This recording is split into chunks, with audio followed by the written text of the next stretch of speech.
Hello everyone, Vince Daughter here. Thank you guys for tuning in. Today I wanted to mention a tweet that I sent out that caused a little bit of controversy. And this comes also, I posted on Reddit, got into some discussion here.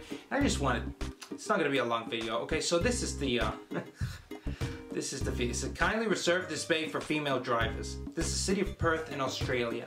Okay, so this one is not one that's legally enforced. It's just, you know, it's like the ones you see for veterans sometimes. In Arizona they have veteran parking, but it's not legally enforced, okay? You can park there if you're a veteran. If you don't, you're not going to get a ticket, but, you know, it's the way it is. But in Germany and other countries, they actually have legally enforced female parking only. The dispute is, that I was reading, is for safety, because women don't feel safe. You know, maybe they're going somewhere at night and they want to be able to park closer to the entrance, so it's directly preventing assaults and rapes and that sort of thing. People seem to be happy about it. When I saw it, it kind of bent me out of shape because I felt like it was sexist, of course. It was sexist. Then everybody got mad about me, mad at me, you know. And the argument is like, you know, so it's like, well, it's sexist. You know, if you think about it, what about a single dad? You know, a single dad with 3 kids and a minivan has to park way down the street, so a 20-year-old girl can park close. Who's really going around at night? I mean, there's a lot of things. And she was like, well, it's about safety. Fucking son of a bitch. It's about safety. I get that. So people were saying, okay, so it's about safety. What's the big deal?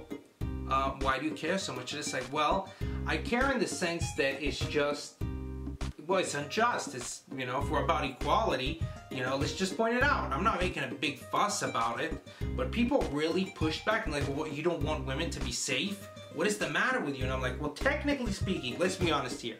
Over 90% of rapes are from people the victim knows, okay? And public rapes and sexual assaults are extremely, extremely rare. This idea of the rapist or person that jumps out of the bushes is just in the movies. It doesn't really happen. It happens a handful of times in the entire world. Like, it just doesn't happen a lot. Most of the time, it happens, you know, in your apartment with people you know, when alcohol is involved. And it's still terrible. It's still terrible. I'm not saying it's okay. But we're doing these measures and giving all these parking spots, and maybe it could spread to the US and other places where it becomes just a norm for what? You know? And then if you really want to talk about it, guys are the primary victim of assaults and murders and violence in general. If you're walking around as a dude, you have a way bigger chance of getting into a fight, getting in an altercation, getting murdered, getting assaulted. So the premise is kind of skewed. And I told this to people, and they were like, well, yeah, men may be at a better chance of violence and assaults and robbery and all this stuff, but it's other men committing it. So, and I was just like, what do you mean it's other men committing it? I'm like, yeah, so what? What is the point? It's about individuals. It's a very small percentage of men that are doing these assaults, not everyone. So we're just gonna lump people in a category.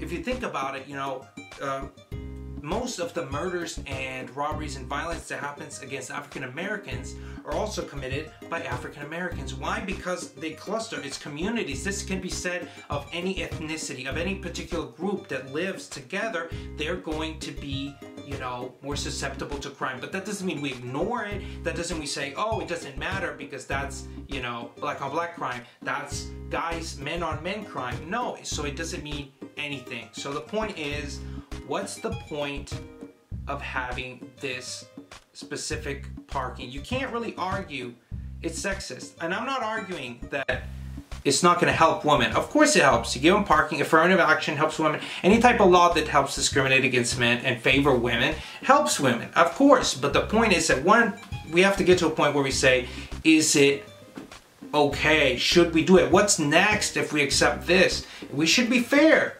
We should be fair. Now, if you're an expecting mother, if you're disabled, if you're a single mom, like, I'm open to any type of parking, special parking for single moms, for single parents really should be, or pregnant women. I'm for that. But just because you're a woman, some women don't have kids. You know, if that was your, oh, but we have kids. I mean, it just doesn't make sense to me. And like I said, they did a recent study and found that in metropolitan areas, people in their 20s, women in their 20s made 8% more than men. The wage gap is done, it's closed. Okay, this generation and the generation past, like women make more because women go to college a lot more. Like the whole thing has changed. The reason that you have CEOs, the majority of CEOs are male, because they're in their 50s and 60s. Okay, when this new generation rolls around, women will be more CEOs, and that'll be good. It's great. The point is that if we keep on pushing for more and more of this legislation that favors women, by the time those 40 years roll by, we'll be in a completely different world than we are now. So I think we should focus on being equal. Okay, legislation that should be egalitarian. Okay, that's what we should focus on. So if I see an injustice that harms women, I'm going to call out that law. I'm going to say, hey, this is not fair to women. But if I see the same thing for men, I'm going to call it out. I'm just going to call it out. So what's the big deal about talking about parking for women only? What's the big deal? If I saw parking, it was male only parking, started bringing out, and it said, oh, because, you know, guys are the majority of victims of violence and murder, so they need to, you know, be closer. I would be like, well, that's actually true, but it discriminates. It's sexist. It discriminates against women. We shouldn't have it. Okay? This is not a disability. But I don't know. What do you guys think about it? I was thinking about stuff like that. I'm like, you know, I always complain about stuff, but what's a real solution that would help make the world fairer? And I thought, well, you know what? One thing that's really screwed up is the criminal justice system, right? It's very biased against genders, and if you're attractive or not, what do you look like? If you look like the type of person that would commit a crime, you know, it's because the jury looks at you. And a lot of that is based on that, a lot more than we care to admit. It's like, you know what we should do? In these trials, we should, you know, put a box and obscure the identity of the defendant, right? So that the jury just makes their decision based on the crime, the witnesses. Like, that's what you make your decision on. That's how much you decide, how much time to give the guy. That, not looking at them and being like, oh, they don't look like a criminal, they don't look like they would harm somebody, oh, or that's a guy, that's a girl. Like, none of that matters anymore. They're just looking at the facts and making a decision based on that. This also helps because the idea of being guilty until proven innocent now is actually reflected, so you're not destroying someone's reputation if they're found to be not guilty, right? Because their identity was obscured from the beginning. This is about as fair as I think we could do it. You know, what is it, jury of 12 people, you don't get to see, why are we letting them see the defendant? It should be genderless, you should obscure the identity, because if not, as soon as you look at them, you're making up your mind. I'm telling you, they did studies, as soon as people look at them, they already made up their mind. They already make up their mind. So I think that would make it a lot more just. What do you guys think about that? Well, let me know what you think. We'll start a conversation. Thank you guys for tuning in as always. Make sure you subscribe if you haven't subscribed to this channel already. And I'll catch you guys next time. As always, thank you for tuning in. Vincent, out.